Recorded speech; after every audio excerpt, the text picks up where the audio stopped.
Hey guys, it's Bill. Recently I rewatched a little film I knew I had to talk about. This is the buddy drama called Midnight Cowboy.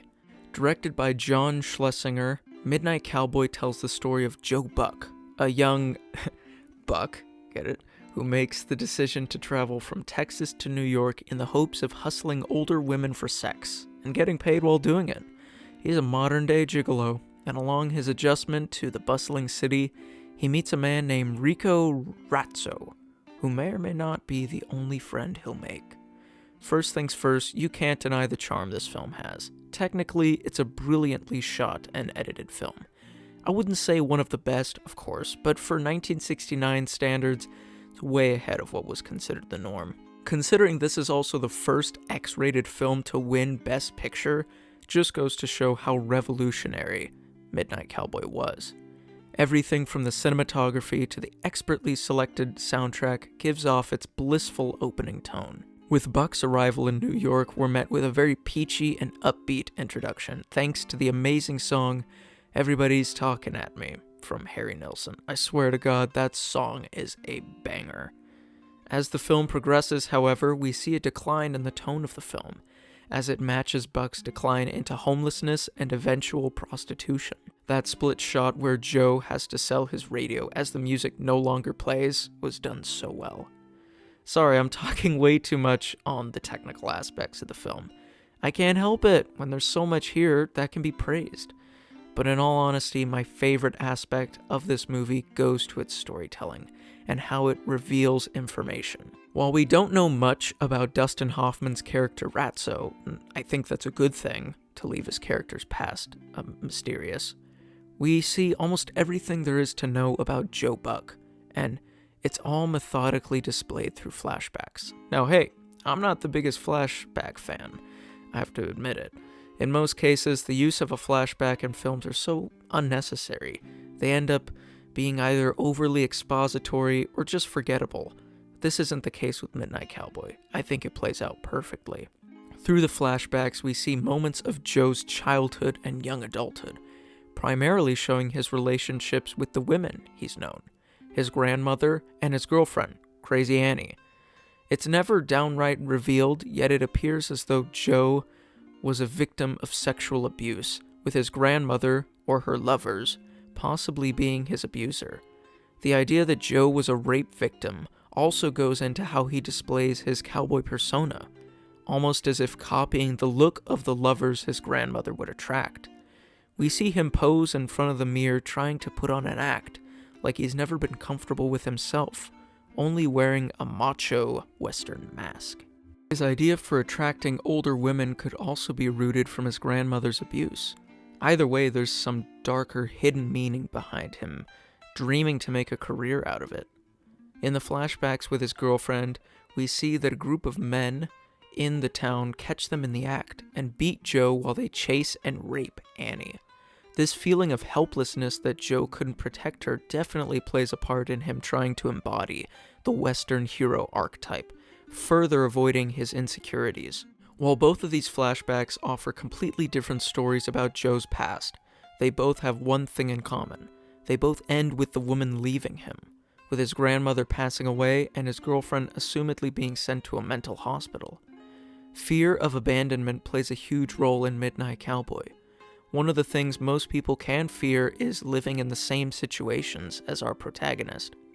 Joe resorts to many societal lows just to stay alive. It's something he struggles with as soon as he steps off the bus into New York City. He hopes to find a life that's different and something he can control, but he never does. We see this not just through flashbacks, but also fantasies of expectations. Like him hitting on the woman on the street.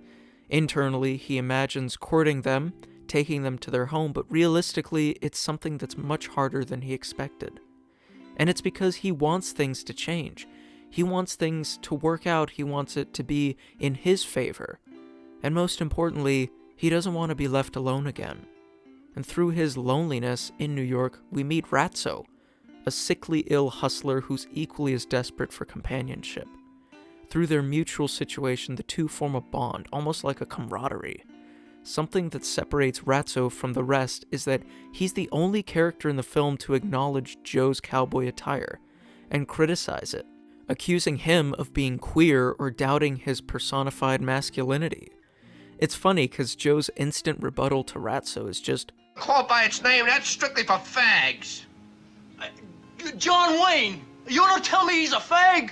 That's all that's needed to be said to show how trauma's corroded Joe's psyche, making him create this husk of fragile masculinity.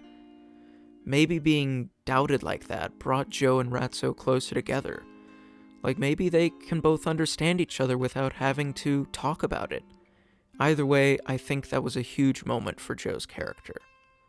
This bond follows for the remainder of the film, as the two make it their goal to leave New York for Miami, Florida. The desperation Joe Buck takes in becoming a prostitute is all for his newfound friendship with Ratso, hoping to achieve his goal. After assumedly beating a man to death, Joe gains enough funds for the two to make their trip to Florida. On the way, Joe makes the conscious decision to throw away his cowboy clothes. Changing into loose-fitting Florida tourist clothes is honestly the biggest modification for his character.